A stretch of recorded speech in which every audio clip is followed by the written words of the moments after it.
안녕하십니까, 정인태입니다. 한동훈 이민청 설립 박차. 네, 유럽에서 힌트 얻은 한동훈 이민청 신설 박차를 가한다. 취업비자 총량제를 실시한다. 이렇게 나오고 있습니다. 네, 그래서 지금 이제 한동훈 장관이 이민청 로드맵을 이제 상반기에 발표한다. 이렇게 나오고 있습니다. 네, 이제 뭐 이민청은 어쩔 수 없는 상황이죠. 뭐 우리 돈 없고 힘 없고 백 없는 그러한 서민들이 뭐 외쳐봤자 변화하는 게 없습니다. 이 나라가. 네, 그래서 정당 보조금 폐지에 대해서도 당연한 논리거든요. 정당의 국민의 세금을 가지고 정당에 지원한다라는 거. 정당한 논리를 아무리 외쳐도 이게 변하는 게 없어요. 우리 국민들이 분노해야 되는데 우리 국민들도 완전히 무기력해져 있는 거, 무력화된 거죠. 무력화. 왜냐하면은 먹고 살기 힘들고 시간에 쫓기고 계속 난방비니 공공요금이니 생활 자체가 힘드니까 국민들이 전혀 이 몫을 못 내고 있는 겁니다. 이제 이런 찰나에 계속 정부는 자기들 뜻을 굽히지 않는 거죠. 그래서 지금 상황이 저출산은 이제 저출산 해결은 물을 건너간 겁니다. 이제 이민청으로 가고 있는데 이 이민청이 굉장한 또 이권 싸움이 될 수가 있어요. 이권 싸움. 네, 그래서 이 비자 장사. 그래서 제가 말씀을 드렸던 것처럼 비자 장사를 한다. 네, 그래서 법무부의 출입국 공무원들이 비자 장사를 하는 경우, 네, 돈 받고 이제 비자 파는 거죠. 또 뿐만 아니라 정관 현관 유착 비리. 우리 판사 검사들이 변호사가 돼가지고 정관 현관 유착 이 아주 합리적 비리부터 시작해가지고 불법적 그러한 비리들이 계속 일어나죠. 이런 것처럼 이 이민청도 마찬가지입니다. 네, 이제 뭐 공무원 출신들, 법무부 공무원들이 이제 행정사로 둔갑을 하고 또 외교부 영사관, 대사관 공무원들이 행정사로 둔갑을 해가지고 이들이 이제 또 비자 브로커, 비자 장사에 나설 수가 있는 거예요. 그리고 또 하나의 카르텔이 또 만들어지는 겁니다. 카르텔이 만들어져서 결국에는 또 이들만의 세상을 만들어 나가는 거예요. 그 나라가 망하는 겁니다. 그래서 한국이 제가 저도 교육 공무원을 하고 제가 해외 활동을 하면서 이렇게 느꼈던 것은 부정부패가 굉장히 심한 나라예요. 네, 그래서 이 말단 공무원들까지 이 틈만 나면은 부정부패를 저지르는 그러한 행위들이 드러난다라는 거예요. 그래서 뭐 훌륭한 공무원들도 있겠죠. 그런데 그런 사람들이 아마 버티기가 쉽지 않을 겁니다. 그래서 우리가 뭐 초과 근무했다고 위장, 거짓 이렇게 보고해가지고 돈 타내는 것도 양심선언하면 그 사람은 결국에는 왕따를 당하는 거죠. 그래서 지금 뭐 외교부라든지 또는 법무부 이런데 이제 흩어져 있는데 이걸 이민청으로 만든다. 그럼 이민청은 또 누가 장악할 것인가? 그 밑에 항상 우리나라는 국회의원 한 명 있으면은 그 밑에 이제 많은 사람들이 연루가 돼요. 그래서 정관 현관 유착 비리와 그 밑에 이제 브로커들이 연루가 돼가지고 자기들에게 유리한 쪽으로 끌고 갑니다. 그래서 완전히 그냥 잿밥에만 관심이 있는 거예요. 네, 그래서 우리나라가 계속해서 앞으로 이제 불법 체류자 문제, 외국인 범죄 문제, 외국인 마약 문제, 또 각종 비자 비리 문제 이런 것들이 계속 터져 나갈 것입니다. 그래서 이게 참 안타깝습니다, 저는.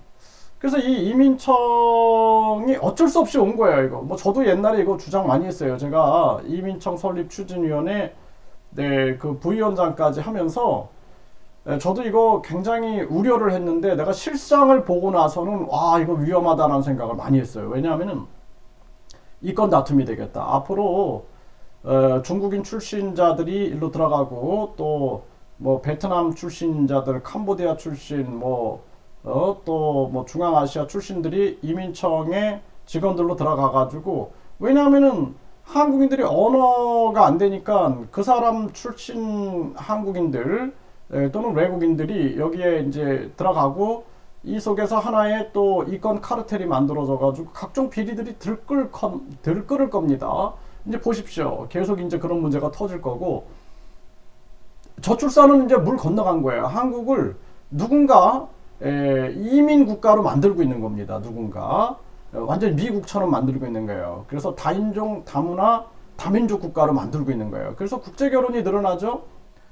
또 완전히 소수의 엘리트들이 지배하는 세상, 그런 세상을 만들어가고 있다. 저는 그렇게 생각을 할 수밖에 없습니다.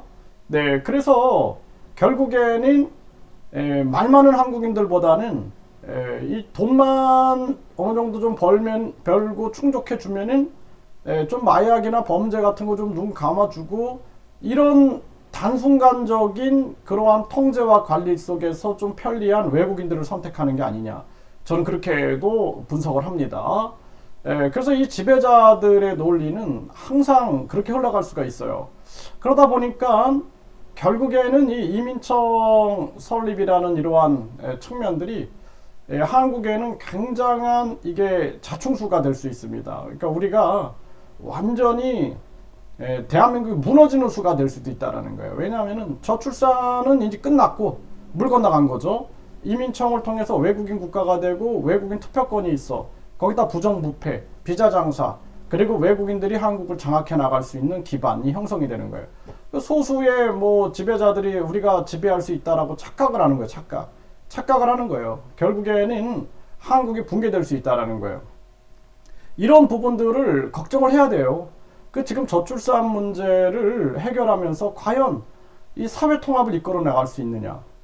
미국처럼 이 뭔가 미국의 정체성을 지켜나가면서 이민국가 끌고 나갈 수 있느냐? 거기 미국 같은 경우는 그래도 자기들이 결국에는 이 저출산 문제가 한국처럼 심각하지 않잖아요. 나중에 한국 같은 경우에는 이 한국 사람들이 의외로 좌파 우파에 빠져갖고 애국심이 없어요. 애국심이 서로 애국심이 있다라고 하는데 이 애국심이 아니라 이기심이에요. 이기심. 결국에는 나중에는 한국은 그냥 넘어갈 수 있는 거예요. 일본이나 미국이 외국인 투표권이 없잖아요. 근데 한국은 외국인 투표권을 주고 있단 말이죠.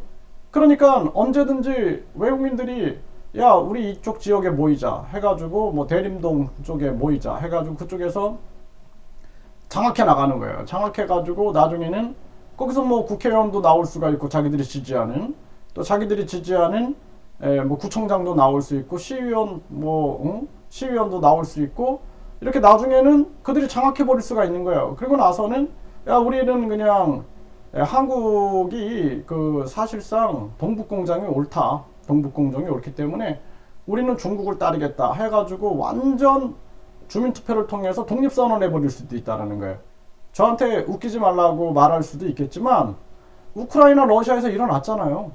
우크라이나나 크림반도가 그런 식으로 해서 병합된 거 아닙니까? 또 최근에 4개 돈바스 지역의 4개 지역이 그렇게 해서 완전히 그냥 러시아 쪽으로 병합된 겁니다. 그런데 그런 걸 가지고 어떻게 우리가 합리적으로 생각을 안 합니까? 저는 제가 과거에 한국이 망할 것 같았어요. 아 이거 큰일 나겠다 한국이. 저는 점쟁이는 아닙니다. 저는 예측하는 사람인데 제가 우크라이나 러시아 전쟁이 일어난다 그랬어요. 많은 사람들 전쟁은 없다 그랬어요. 전문가라는 사람들 교수들이 나와가지고 전쟁은 없다. 예? 심지어는 뭐 전쟁이들까지 나와가지고 점쟁이 뭐 사이비 교주들까지 나와가지고 전쟁은 없다. 저는 분명하게 전쟁이 있다라고 제가 영상을 2번 정도 올렸는데 전쟁이 터졌어요. 왜냐면 미국이 그렇게 부추겼단 말이에요. 계속 미국이 부추겨가지고 전쟁이 일어나지 않을 수 없는 상황으로 갔단 말이죠. 지금 제가 한반도 전쟁을 얘기하고 있죠. 이제 보세요. 저는 아주 가까이 오고 있다고 생각을 합니다.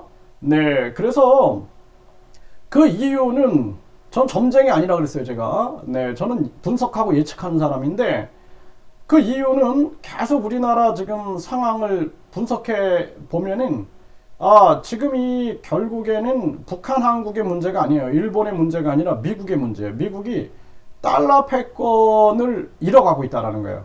그 미국은 달러 패권이 이렇게 되면은 결국에는 미국 무너지는 겁니다. 그렇기 때문에 이거 굉장히 심각한 상황이다라는 거거든요. 그래서 이러한 부분들을 우리가 인지하지 않으면 안 된다라는 거예요. 아주 심각한 그러한 상황으로 가고 있다라는 것입니다. 아주 안타까워요. 저는 이런 생각을 생각하면은 굉장히 안타깝습니다. 그래서 한국이 아주 지금 위태로운 정황으로 가고 있다. 저는 그렇게 분석하고 있고요. 이거 이민청 우리 국민들이 정말 생각을 해야 됩니다. 이거 어떻게 해야 될까? 우리가 어떻게 대처해야 될까라는 고민들을 철저하게 하지 않으면 안 된다. 저는 이거 앞으로 제가 영상을 계속 올려드릴 거예요. 네, 그래서 뭐 제 채널이 계속 제재를 받아도 끊임없이 국민들과 함께 소통을 하면서 아주 소수라도 깨어있는 사람들이 있어야 된다는 생각을 안 할 수가 없습니다.